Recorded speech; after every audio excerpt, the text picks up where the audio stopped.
Eto, sabi ko na nga ba no? Ganito rin yung tingin ko nung una ko nakita yung mga photos na to no, ng ating Mahalima, no? So, kung makikita mo kasi dito, talagang ano sila, no? Para silang mga mandirigma. 'Di ba? Para silang mga nasa pelikula ng hindi ko maano kung ano 'yun, sa mga laro, parang ganoon yung mga, 'di ba? Yung tila isa silang mga mandirigma, no? Ng kaharian. 'Di ba? Kasi naaangas sa mga, 'di ba, itsura nila rito, eh, oh. Angas ng mga makeup, tinan nyo naman yan, no? 'Di ba? May mga may mga parang mga sugat-sugat sa mukha, talagang may mga pinagdaan ng gerang malala, parang ganun, no? 'Di ba, mga madam sir, no? So kung mapapansin nyo kasi yung talaga nilabas yung photos nung nakompleto yan, talagang aba naman, grabe. 'Di ba? Kumbaga sila talagang parang wala silang kinakatakutan dito.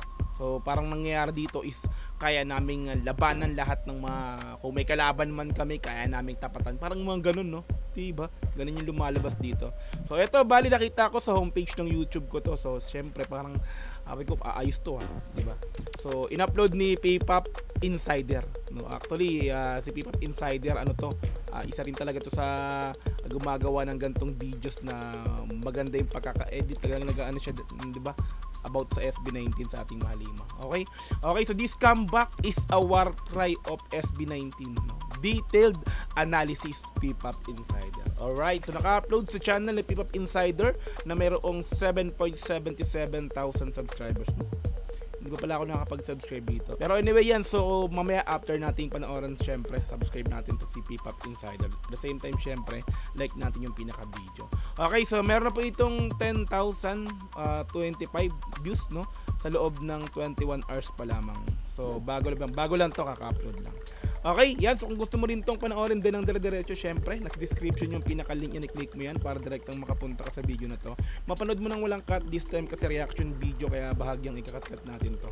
Okay, so kung gusto mo rin ng ganitong klaseng content, syempre, wag mo kakalimutan i-like yung video na to, i-subscribe yung channel ko kung bago ka pa lang, click notification bell para ma-update kita kada may lalabas akong ganitong klaseng reaction video. Okay, so wag na natin patagalin, ipinapun natin ang This Comeback is a War Cry of SB19. Detailed analysis, P-Pop Insider, let's go. To be honest, the moment I saw the concept photo of SB19 for Damn, where all 5 of them were together in one frame, I immediately felt a warlike atmosphere. Tingnan mo naman kasi yung mga di ba? Grabe, oh. So lumalabas para ditong isang hari si Estel, no? Tapos itong apat yung pinaka parang mga mandirigma niya. Di ba? Ang angas, oh. Tapos yung mata ni mata ni Justin, talagang iba yung pagkakalisik ng mata, di ba? Para sila talaga mga mandirigmang walang kinakatakutan, ika nga po. Let's go. For Damn, where all 5 of them were together in one frame, I immediately felt a warlike atmosphere. The way they were styled, the intensity in their expressions, and the overall tone of the image made it seem like they were warriors ready for battle. With that in mind, warriors ready for battle. Battle na to. So, sagupaan na to. Kung baga, handa na kami sa inyo, sa mga kumakalaban sa amin, sa mga may galit or talagang walang sawang pagtira sa amin. Kung sino man kayo, handa na namin kayong harapin ngayon. Eto na kami, di ba? Babalikan na namin kayo. Ganon katindi ang balik ng Dam, mga repa. Let's go.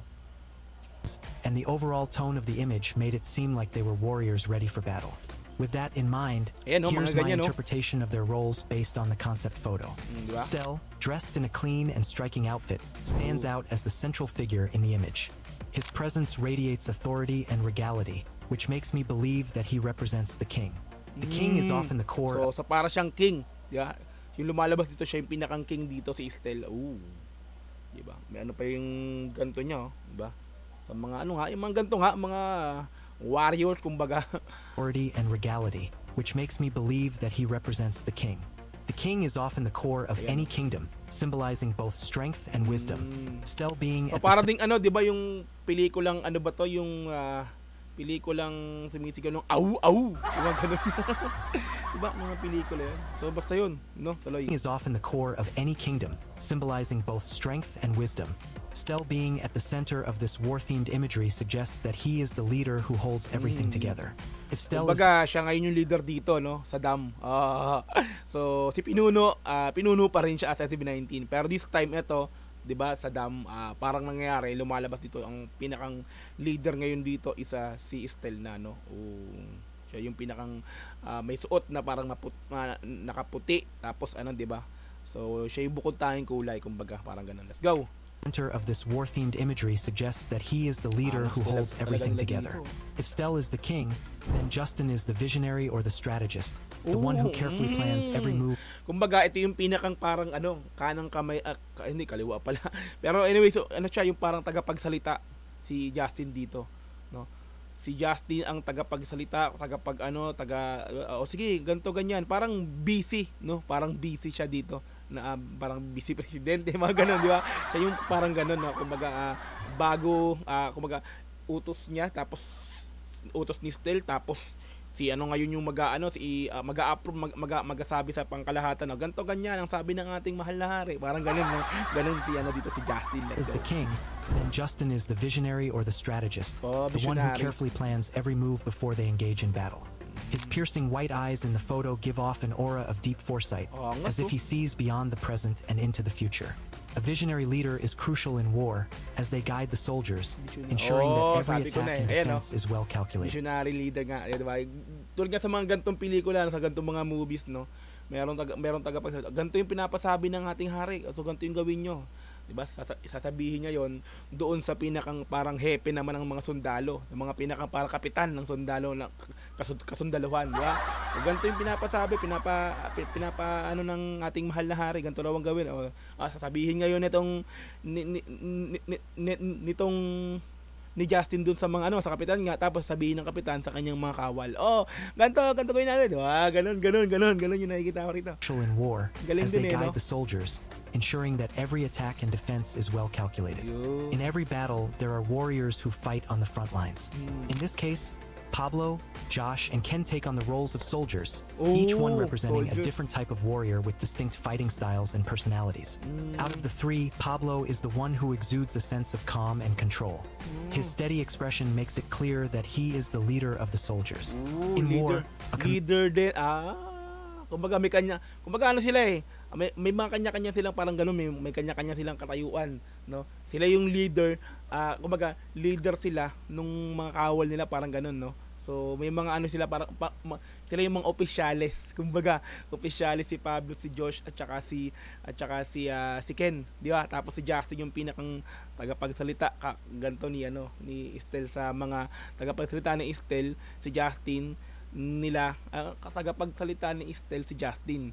Sinasabi ni Estelle kay Justin yung mga gagawin o si mga strategies na gagawin, tapos sasabihin naman ni Justin dito nga kay Josh, Pablo at kay Ken. Kay Josh, Pablo, tama, kay Ken. Let's go, tuloy. His steady expression makes it clear that he is the leader of the soldiers.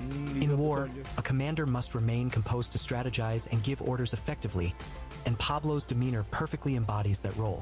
Josh, on the other hand, seems to be the most aggressive among them, a fearless fighter who charges into battle head-on. His personality in real life is quite vocal and expressive, and that intensity translates into this war concept. In an actual war scenario, Josh would be the soldier who fights with unwavering determination, never backing down no matter the odds. Ken's all-black outfit screams darkness, mystery, and elite precision. If Josh is a loud warrior, Ken is the stealthy assassin, the kind of soldier who moves in silence but strikes with deadly accuracy. His presence in the photo feels calculated and enigmatic, much like an assassin waiting for the perfect moment to strike. Assassins, kumbaga sila yung pinakang tirador ng hari. Sila yung pinakang piling mga kumbaga kawal dati na nagkaroon ng katungkulan, naging assassin, naging tirador ngayon ng parang ganoon, di ba? Ang galing nito ni Pipip Insider analysis. Let's go. Calculated and enigmatic, much like an assassin waiting for the perfect moment to strike. Beyond the warlike concept, there are deeper meanings hidden in the details of their damn concept photo. If you take a closer look, you'll notice that they have scars on their faces and bodies, symbolizing the hardships they endured throughout their musical journey. These scars, kumbaga marami na silang natamong sugat, kumbaga sa mukha na nagpeklat, parang ganun, no? Kasi maraming umaano sa kanila, parang yung mga nang babash nga, yung parang gano'n, no? Yung mga nang tawag ito, yung mga tumitira sa kanila, no? Ito yung naging sugat. Kumbaga, ito yung naglamat na sa amin, no? Nagpeklat na kumbaga na nangyari, no? Tutugtibi, marami na napagdaanan, hirap, parang ganun, di ba? Faces and bodies, symbolizing the hardships they endured throughout their musical journey. These scars represent the struggles, criticisms, and rejections they faced before musical journey. These scars represent the struggles, criticisms, and rejections they di ba? Sabi ko tama. Okay, faced before finally achieving the success they have today. Ayun, no? It wasn't an easy path for them. Ayan. But they fought through every ito yung pinakang parang naging, di ba, yung pinahihiwatig ng mga peklat nga, no? Ito yung mga nangyari sa amin dati, mga pinagdaanan namin, no? Andito ngayon parang pinakikita. Ang galing. Let's go. Finally achieving the success they have today. It wasn't an easy path for them, but they fought through every challenge, proving their resilience and determination. Napanood ko na naman to, nakakayak na naman tuloy. Pag nakikita ko talaga yung ganun po, yung video nila ng mga dati, nakilabot talaga eh. Grabe kasi yung hirap nila dati. Easy path for them, but they fought through every challenge, proving their resilience and determination. The swords they hold are not just mere weapons. They symbolize their talent, passion, and artistry. Just like how swords are used to defend and attack, their talents have helped them carve their own place in the music industry. Baga, yung pinakang bawi na lang talaga nila, yung sinasabi ko nga dati pa, yung pagiging ano nila ngayon, no? Pagiging successful nila, no? Ito yung pinakang naging revenge nila dun sa mga taong, di ba? Taong kumbaga ano sa kanila, yung hamak, yung mga hindi naniniwala, hindi nila binalikan ng ano yon, eto na yon. So ang tama nga yung pagkakaano ko, no, sa dam, ang ano ko dito talaga is ano siya, parang ganti na. Ito na yung ganti, parang tapos na yung pananahimik, kumbaga lalaban na kami ngayon. Kasi ganti, di ba, ang tapang ng photos nila. Eto na ngayon kami, di ba? So kaya na namin kayong, haharapin na namin kayo ngayon. Di ba? Tama na yung pananahimik, kumbaga. Laban na kung laban. Ganun, nangyari pa mga madam. To defend and attack, their talents have helped them carve their own place in the music industry, cutting through doubts and negativity. They have faced countless bashers in the past, but do you really think those words affect them anymore? Not at all. They have become stronger, wiser, and more fearless than ever before. This upcoming song feels like a statement of a war cry. They are letting everyone know that they are no longer just artists trying to prove themselves. They are now warriors fully equipped for battle. But let's be clear, this is just a concept. They are not at war with anyone in reality. It's just an artistic way of showcasing their growth, resilience, and the battles they had. So hindi to parang away o ano lang, pag ano lang to, parang 'di ba? Concept lang ng ano to, ng dam, parang ganun, no. Na kumbaga, ito na kami ngayon, handa na kaming, 'di ba? Harapin kayong lahat, para ganun. Hindi totally away, war, no, kumbaga. Reality. It's just an artistic way of showcasing their growth, resilience, and the battles they had to fight to reach this level of success. Through their 2 extended playlists, we have witnessed how they have evolved, matured, and strengthened over time.